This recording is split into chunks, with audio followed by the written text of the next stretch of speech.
Bismillahirrahmanirrahim. Assalamualaikum warahmatullahi wabarakatuh. Perkenalkan, saya Muhammad Reza dengan NIM 2022 05 01 03 019. Saya dari program studi Manajemen Bisnis Syariah. Pada kali ini saya akan menjelaskan 8 materi akuntansi biaya. Materi pertama, joint product and by product.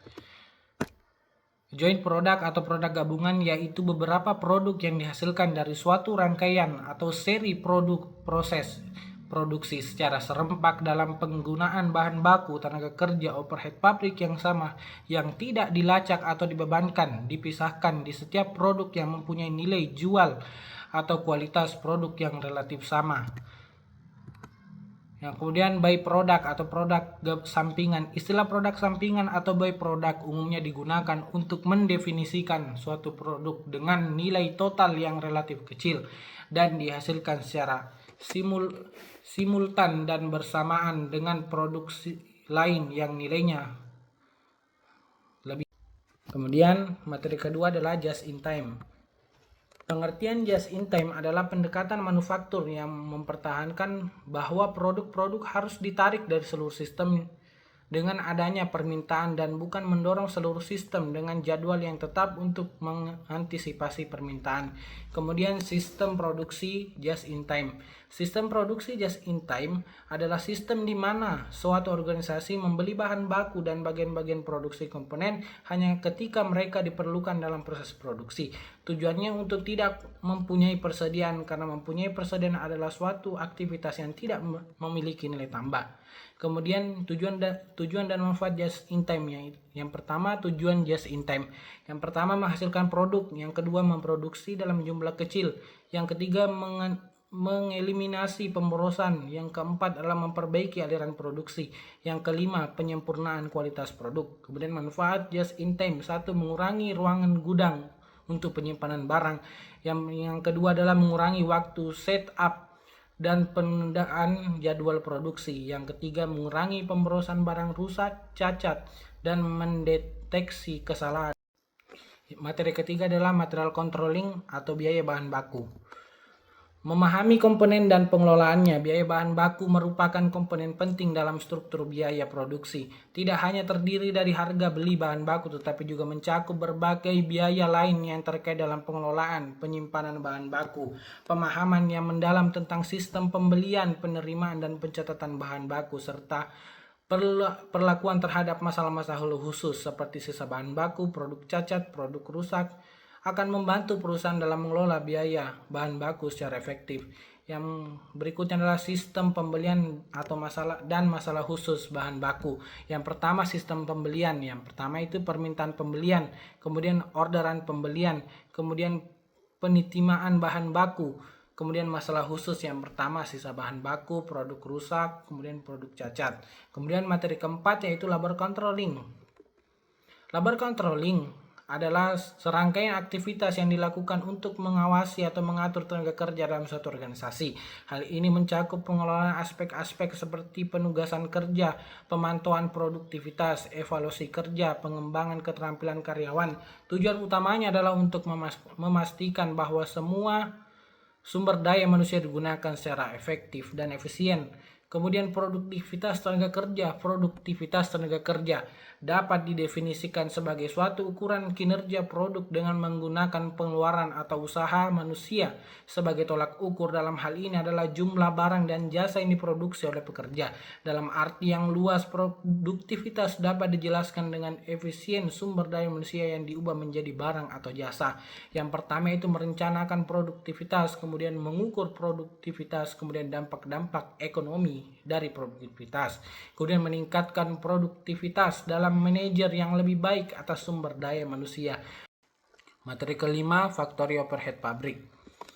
Biaya overhead pabrik. Pengertian biaya overhead pabrik. Biaya overhead pabrik dapat dikatakan sebagai biaya tidak langsung karena biaya ini tidak dapat dibebankan secara langsung kepada suatu produk. Secara umum, biaya overhead pabrik didefinisikan sebagai biaya bahan tidak langsung, tenaga kerja tidak langsung, dan semua biaya pabrik lainnya tidak dapat dengan mudah didefinisikan dengan atau dibebankan secara langsung kepada pemesan produk dan atau objek biaya tertentu.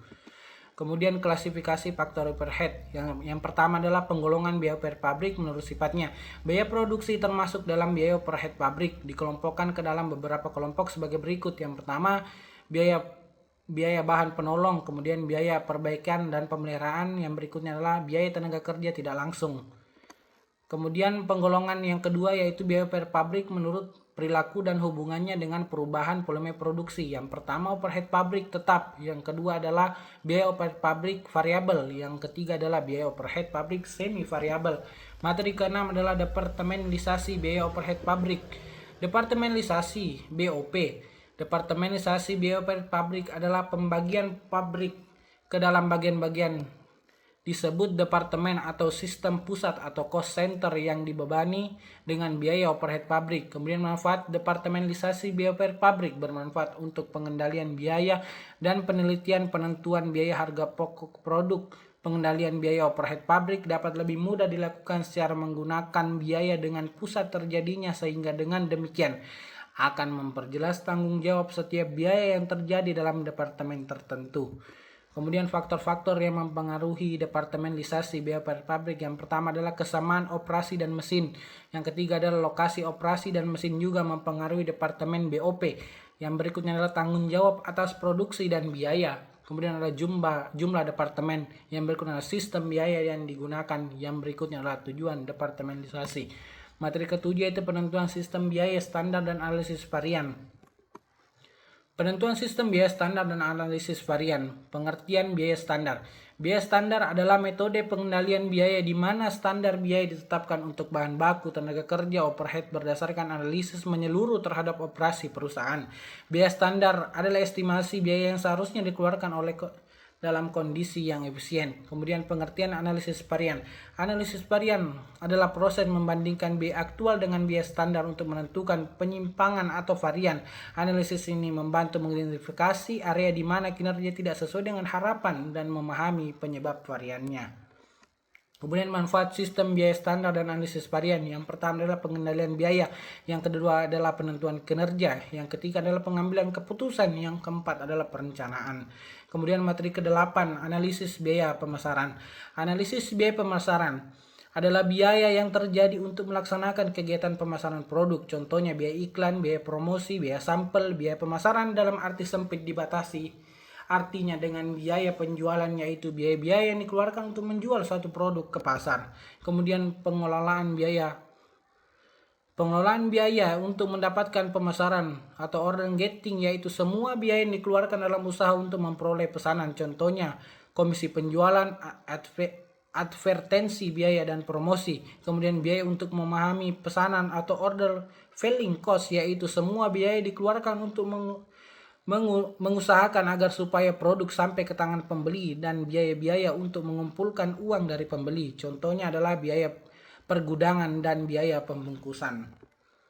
Manfaat analisis biaya pemasaran yang pertama adalah 1. Manfaat analisis pemasaran menurut jenis produk. Yang pertama adalah menentukan tingkat keuntungan tiap produk. Yang kedua adalah memberikan informasi biaya untuk menentukan harga jual.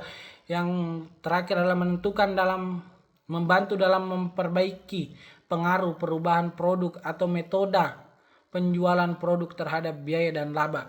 Kemudian manfaat analisis biaya pemasaran daerah pemasaran. Yang pertama adalah mengendalikan biaya pemasaran tiap daerah pemasaran. Hal ini sangat penting dalam biaya pengendalian biaya tersebut dikendalikan langsung oleh cabang yang bersangkutan. Kemudian terakhir adalah pengaruh pemasaran produk pada daerah-daerah yang memberikan keuntungan yang lebih tinggi. Jungle.